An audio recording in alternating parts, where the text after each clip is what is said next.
Hello everyone! Kararating lang pala namin dito sa bukid. Tapos iniisa-isa na ni husband na ibaba yung mga gamit namin dito sa farm. Grabe, punong-puno talagang sakyan namin guys na gamit dito sa farm. Sobrang dami talaga naming bit-bit guys. Pati bahay namin nandito na binit-bitan namin. So ngayon is Sunday, so magtatanim naman tayo ng mga gulay at prutas. At sana tuloy-tuloy pa rin siya, magbubunga pa rin ang ating pinaghirapan dito. Wala namang mawawala kung subukan, di ba? Try and try until we succeed. Check natin ang ating tanim last Sunday kung buhay pa ba or patay na. Yan, wait lang ha. Unahin natin ang... Wow, guys! Hindi siya namatay. Tingnan nyo. Buhay na buhay ang ating talisay. Hindi ko ito nadiligan for 7 days. Pero buhay siya guys. Tingnan natin ito. Mango. Indian mango. Guys, andito pa rin ang mango natin. Buhay na buhay pa rin. Ayan. Oh my God guys, thank you Lord. Hindi siya namatay. Buhay na buhay pa rin ang ating mango. Check natin ang ating isa pang talisay. Ayan guys, buhay pa rin ang ating talisay. Ayan oh. Wow, thank you God. Thank you Lord. Hindi siya namatay. Buhay na buhay pa rin. Thank you Lord. So ngayon, dahil matirik ang init, meron kami nabili na tent, i-assemble namin doon sa gitna ng aming lupa. Ang size pala na kinuha namin is 3x3 kasi saktong-sakto lang talaga sa sasakyan namin. So hindi pa namin ito na i-try kasi bago pa lang namin ito nabili. So check natin doon sa gitna guys, doon namin siya i-assemble.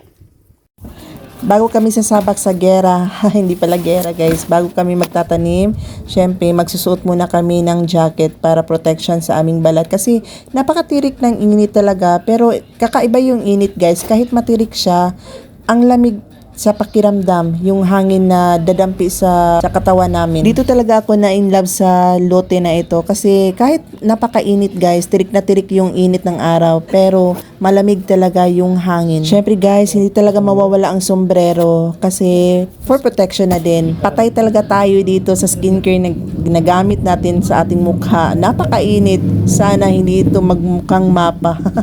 Meron din kami biniling butas. Kakaiba kasi ang ano dito guys, lupa. Parang may tinik. So, kailangan talaga natin magsuot ng butas or boots para hindi tayo matinik habang nagtatanim tayo dyan. Kahit mainit guys, i-enjoy na lang namin dito. Kailangan tayo magsuot ng butas para hindi tayo matinik dyan sa gitna.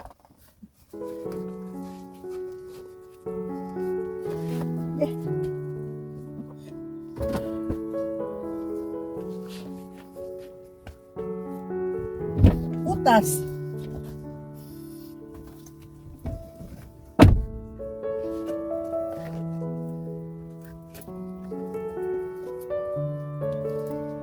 Ayan, so okay na ang outfit namin. Char. So, binuksan na ni husband ang ating tent para i-assemble natin doon sa gitna. Ayan, nabili lang namin doon sa Kogon Market. Meron kasing wholesaler doon, kaya bumili na lang kami kasi hindi naman siya masyadong mahal. Mura lang naman ito. Asa na dito ta? Direo? Pwede ka ng hawan no? Hawan. Gaylord. Ah.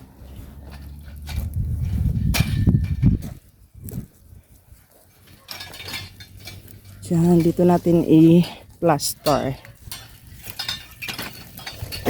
Bumili kami ng tent guys kasi magagamit talaga namin dito kapag pupunta kami sa farm kasi while mainit dito, wala pa kaming bahay na or bahay kubo. Temporary lang muna ito na gagamitin namin habang mainit siya, tapos while nagtatanim kami at nagpapahinga, dito kami matutulog sa ilalim ng tent. Grabe guys, mahigit isang oras talaga ang pag-assemble dito namin kasi hindi niya alam kung paano i-assemble. Hindi kasi siya nagtatanong bago siya bumili kung paano i-assemble ang tent na ito. Mahirap pala kapag dalawa lang kayo. Ang sabi naman ni seller guys, dapat 4 daw kami. Pero dalawa lang kasi kami kaya nahirapan talaga kung paano namin siya i-assemble. Nagtatalo pa nga kami dito kasi ang tagal talaga ma-assemble. Kaya sinisisi ko ang aking husband bakit ito yung binili niya. Ang problema lang kasi dito is wala siyang kasamang manual. Kaya medyo nahirapan talaga kami sa pag-assemble guys. Pero by the way, anyways guys, ito na malapit na talaga. Story time muna tayo guys. Gusto ko lang i-share sa inyo itong lupang na-acquire namin. Guys, alam nyo ba,